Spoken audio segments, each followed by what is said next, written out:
I have completed the king's Indian defense formation, where my king is at a very safe position, protected by multiple pieces. My opponent then plays their black squared bishop to e7, probably with plans to castle in the next few moves. I play my d2 pawn to d3 in order to neutralize our opponent, getting their e pawn to e4 and posing a threat to our knight. So before our opponent does that, we can get our d pawn to d3 in order to prevent that move. And once I played that move, our opponent went ahead and pushed their h pawn from h7 to h6, to which I responded by pushing the d pawn once again to d4. In this scenario, if our opponent pushes their e pawn to e5, we would simply capture. Our opponent then went ahead and castled as we anticipated. To that, I responded by pushing my e pawn to e3, just taking up more space in the center. Our opponent gets their knight out to c6, trying to take up more space in the center as well. I also go ahead and get my knight out to c3. Our opponent then goes ahead and plays a move which I fully do not understand, but they push their a pawn to a6, maybe with intentions to get their b pawn on b5. I then go ahead and push my a pawn as well, with intentions to get my b pawn to b4. Our opponent responds by getting their white squared bishop to d7, and I go ahead and get my pawn to b4 as planned. Our opponent then plays their knight back to a7, maybe with intentions to push the c or the b pawn. I respond to that by getting my h pawn to h4, forming a good pawn chain over here. Our opponent then pushes their c pawn, also forming a good pawn chain. I then go ahead and get my knight back to h2 in case I want to push the f pawn. Our opponent responded to that by getting their knight back to c8. Again, not really sure what our opponent was trying to do here. I simply went ahead and pushed the f pawn as planned. Our opponent then went ahead and got their knight from c8 to d6, and that gave us an idea as to why they got their knight from a7 to c8 in the first place.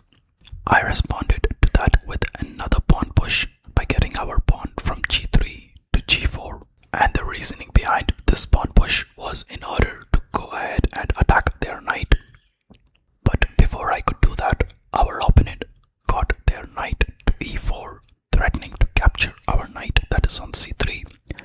And the best move in this scenario was for me to capture their knight, so I went ahead and did that, and of course they recaptured. I went ahead and got our knight to f3 with plans to getting that knight to e5 since that square was not covered. Our opponent then ended up playing their knight to g3, which I did not fully understand why they did that, because from here they really cannot do much to our rook, or they cannot jump to any of the squares without getting captured.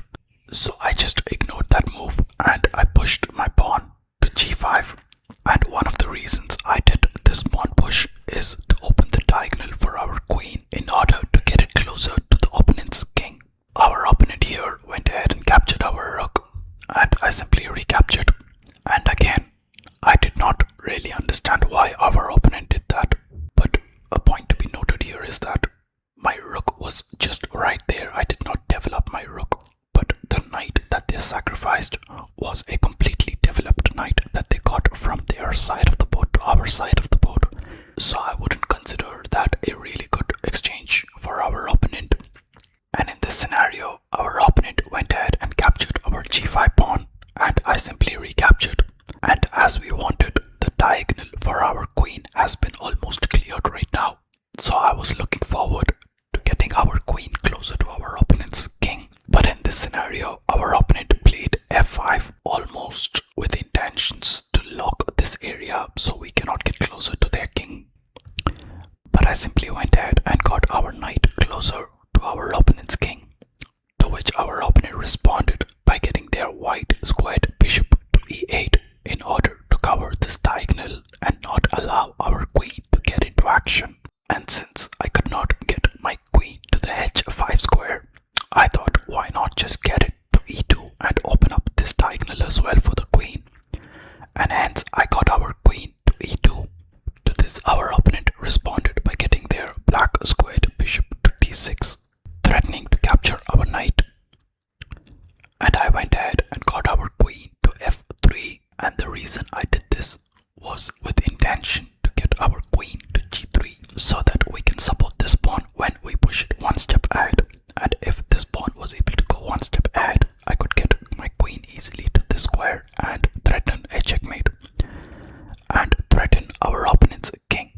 So this was my reason behind getting our queen to f3. But our opponent had other plans. They simply went ahead and captured our knight. And of course I recaptured their black squared bishop. And to this our opponent responded by getting their white squared bishop to g6, completely stopping our g5 pawn from getting to g6 ever. And now that I couldn't do much on this side of the board with my pawn or my queen, I thought why not get the black squared bishop more active by getting it to b2. And that's exactly what I did. I got the black squared bishop to b2. Our opponent responded to this by getting their king to f7.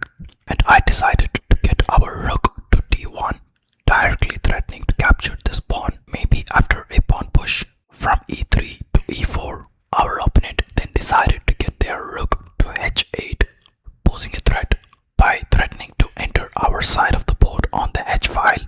I decided to move our king from f1 to f2 so that creates some space for our rook to get to h1 and to threaten this rook. But here our opponent plays a move that completely collapses our position in the game, and that goes on to be the winning move for our opponent. Our opponent ended up getting their white squared bishop to h5. Now analyze this position. They are threatening to capture our queen, and on the same diagonal our rook is right there unprotected, which means I have to move my queen away, and when I do so I have to try to protect the rook as well, which is impossible in this scenario. And hence our opponent goes ahead and wins our rook since I have to move my queen away. And I moved our queen to h3, and our opponent got their white squared bishop to d1 and captured our rook. And from this move the whole game went south for us, and our opponent continues exchanging pieces since they were a piece up. In this position I push our g5 pawn to g6 in order to give a check, hoping that their king would capture our pawn and we could get our queen to g3 in order to threaten the king. But our opponent decided to get their king away to safety, to which I responded by getting our queen to g3 with hopes to getting it to g5 and pinning their king to their queen. However, they decided to stop that as well by getting their king back to d7. And now there was not much for us to do in this situation, so I went ahead and got our king closer to their white squared bishop, threatening to capture it. But they easily just got their white squared bishop back to g4 to safety, being well protected by this pawn right here. I then went ahead and pushed our pawn from c2 to c3, and our opponent responded by pinning our queen to our king, because at this point our opponent was a piece up and they were ready to sacrifice all their pieces and end up winning the game. And so they decided to pin our queen, and in this scenario of course the only good move I have is to capture their queen, and so I did. And of course they recaptured with their rook, and I decided maybe I should try to break their pawn chain over here, which is very strong.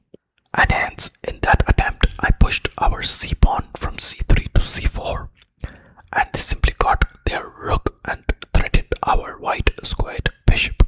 To this I respond by getting our king closer to the white squared bishop in order to protect it, and in response our opponent got their other rook into the game by getting it to h8. And at this point I knew that the game was out of our hands, but I was just trying my best in order to hold the position. I went ahead and got our king to g3 in order to try to defend our position, and our opponent simply got their rook to h6, threatening to capture our pawn on g6.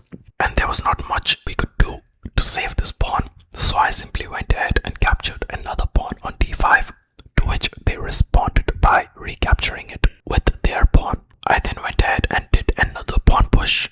I am not sure at the time why I did this pawn push, but our opponent simply just captured and we had no response to that, and hence I got our black squared bishop to d4, and our opponent went ahead and captured our unprotected pawn on g6, and I went ahead and got our white squared bishop to f1 in order to get this nice diagonal on it in case we find any good moves later on.